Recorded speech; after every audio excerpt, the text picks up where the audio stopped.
Hello sports fans, welcome to Super Sports Central. Today, we're going to go over my Week 9 UFL predictions. So last week I had a record of 2-2, and that brings my record on the season to 19-13. But kicking things off this week with the game we have on Friday, and that is the Battlehawks against the Brahmas. And we'll have a live watch party for this game starting at about 8 p.m. Eastern Time on Friday, so I hope to see you guys there. Now, technically the Brahmas are the home team for this game, although it is going to be played in St. Louis because of scheduling issues with the Alamo Dome. But the Battlehawks, they've clinched a playoff spot, and they're coming off a big win over the Stallions, winning 29-28. And the Brahmas, they're worse in the league, sitting at 1-7, and last week they lost in overtime to the Showboats. The Brahmas, they're making a quarterback switch this week, as they're going to be going back to Kellen Mond, who started the first 5 games for them. Now, I don't love this move because Kevin Hogan is actually pretty solid for the Brahmas in his 3 starts, as he threw for 500 yards and 2 touchdowns, although he did throw 4 interceptions. Now, Hogan also wasn't great last week, but when you look at his 3 starts as a whole, I definitely think he was the best quarterback the Brahmas have had all year. But Kellen Mond is the starter once again, and he has not been very good so far this season. As in 5 starts for Kellen Mond, he is averaging just 119 yards per game, 2 touchdowns, and 2 interceptions. Now, I was a big fan of Kellen Mond coming into the year. He's an incredibly talented player, a ton of potential, but he just hasn't been able to put it all together. But maybe after sitting on the bench for a few weeks, that could help Kellen Mond. And could definitely help a Brahmas passing offense that is not the greatest. Now, the pass game has not been good for the Brahmas. The running game has been really good over the past couple weeks. And running back Deshaun Corbin is coming off back-to-back 100-yard performances. And the Brahmas actually have the best rushing offense in the UFL, averaging 4.7 yards per carry. But the Brahmas offense, they match up against a great Battlehawks defense that is second best in the UFL, allowing just 17.8 points per game. The Brahmas, they're also very good against the run, allowing just 98.8 rushing yards per game and 3.9 yards per attempt. Now, on the flip side, the Battlehawks offense is coming off a great performance. They scored 29 against a very good Stallion defense, and on the season, they're scoring 22.4 points per game. Now, the Battlehawks offense is great, and they have the best rushing offense in the UFL, although they have really struggled to throw the ball, especially with Max Duggan at quarterback. As on the season, the Battlehawks are passing for just 122 yards per game, which is actually worse than the UFL. Now, the Battlehawks offense, they face the Brahmas defense that is awful. The Brahmas defense, the worst scoring defense in the UFL, allowing nearly 27 points per game, and they also have the second worst pass defense. So I think this is a big opportunity for the Battlehawks to really throw the ball effectively and get Max Duggan some confidence as we head towards the playoffs. But the first time these two teams met, the Battlehawks, they won easily 26-9. I don't know if this game will be quite as one-sided, but I don't expect it to be that close. I got the Battlehawks winning pretty easily 25-11. Moving to the games on Saturday, starting off with the Renegades at the Showboats. So neither of these teams have anything to play for, as both have been eliminated from playoff contention. But the Showboats, they're coming off a win, as they beat the Brahmas in overtime for their second win of the season. The Showboats started Troy Williams at quarterback last week, and he was awful with a little over 30 passing yards. And head coach Jim Turner said he wants to get a look at each quarterback before the season ends, and he's going to stick with that, as E.J. Perry is going to be getting the start at quarterback this week. And so far in the season, E.J. Perry has thrown for 499 yards, 2 touchdowns, and 5 receptions. And Hooley, the Showboats offense, isn't great, averaging about 16 points per game. Although last week the Showboats, despite not being able to throw the ball at all, they were pretty good, tying a season high of 24 points. But the Showboats offense, they face a Renegades defense that started the year really strong, but have struggled as of late. As in their first 4 games, the Renegades were allowing about 11 points per game, but in their last 4 games, they're allowing 27 points per game. And on the year, the Renegades allowing 18.8 points per game. But I do think this is an opportunity for the Renegades to get their defense back on track, as they face a pretty bad Showboats offense. Then on the flip side, the Renegades offense is scoring 22 points per game, which ranks 4th in the league.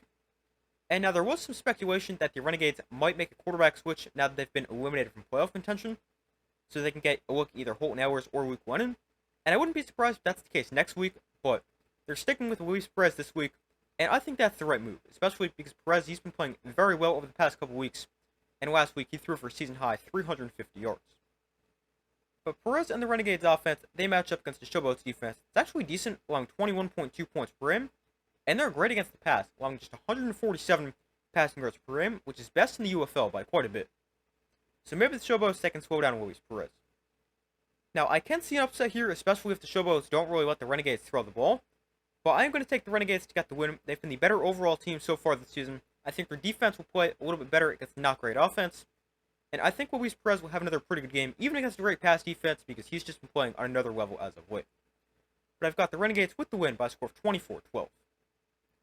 Next game, also on Saturday, we've got the Panthers at the Stallions.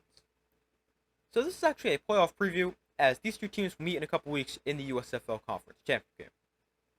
Now this game should be a huge game for both teams, and the winner of this game will likely finish first place in the USFL Conference. But the Conference Championship game has already been walked into Birmingham due to there being a scheduling issue in Ford Field. Now, while these teams are meeting in a couple weeks, I do think they will look completely different then than they do now.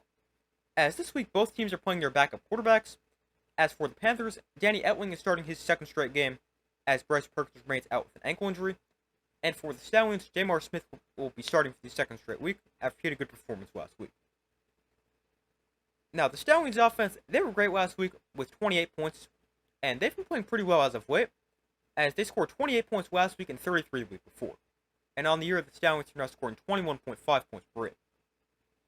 But the Stallions offense, they match up against the Panthers defense that's allowing 19.1 points per game, and the Panthers defense is getting last year's Defensive Player of the Year Breland Speaks back from injury. And it will be the first time Breland Speaks plays since week 2, where the Panthers also played the Stallions. Then on the flip side, the Panthers offense, as I said, is starting Danny Etling at quarterback, and he played pretty well last week with 3 touchdown passes. And the offense is also pretty good with 30 points. Now, the Panthers, they've got the number 1 scoring offense in the UFL with 26.4 points per game, and they've got the second best rushing offense with 128 rushing yards per game. And I definitely think the Panthers could try to lean on the run game a little bit more this week because they are playing with the backup quarterback, although we do know Mike Nolan really likes Danny Etling. But the Panthers offense, they match up against a Stallions defense that is really good. They're the best defense in the UFL, allowing just 17 points per game, although last week they did have their worst game of the season, allowing 29 against the Battlehawks. But the Stallions have also got the league's best run defense, allowing just 90 rushing yards per game. Now, this is a really tough game to predict, and this can definitely go either way, especially with both teams playing with backup quarterbacks. But I'm going to take the Stallions to get the win. They're at home, their offense is starting to play a little bit better, and I've got the Stallions in a good close game, 21-20. And our final game on Sunday, we've got the Defenders at the Roughnecks. So the Defenders, they've clinched a playoff spot, and they should need to keep winning to get the top seed in the XFL Conference. But just like the USFL, there's a scheduling conflict with Audi Field, so it doesn't matter if the Defenders are the first or second seed in the XFL, they'll be playing the conference championship game in St. Louis.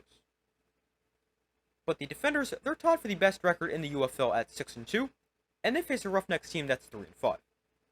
The Defenders' offense was great last week with 33 points, and they've been playing really well in the season, as they're scoring 24.5 points per game, which is second best in the league. The Defenders, they've also got the number 1 passing offense in the UFL, averaging 245 passing yards per game. Now, the Defenders' offense, they match up against a Roughnecks defense that's okay. They're allowing 21 points per game, and they're middle of the pack against the pass, allowing 183 passing yards per game. Now, on the flip side, the Roughnecks offense scoring 17.5 points per game, and they face a Defenders defense that's not playing that well, as the Defenders defense is actually the second worst scoring defense in the UFL, allowing 23.4 points per game, and in their last 4 games, they've really struggled, allowing over 31 points per game. Although during that 4-game stretch, the Defenders are still 3-1 because their offense is that good. But I've got the Defenders getting the win here. They do have to go to Houston, but Jordan Tanamo and the Defenders offense, they've been playing extremely well. I think that'll continue in this week's game. And I've got the Defenders with the win by a score of 26-17. But those are my Week 9 UFL predictions. Thank you guys for watching. Be sure to like this video, subscribe, turn on notifications. I do my best to post as often as possible. Be sure to check out the community tab of my channel, where you guys can vote on who you think will win this week's games. But that's all for this video. I do my best to post as often as possible, and I will see you next video.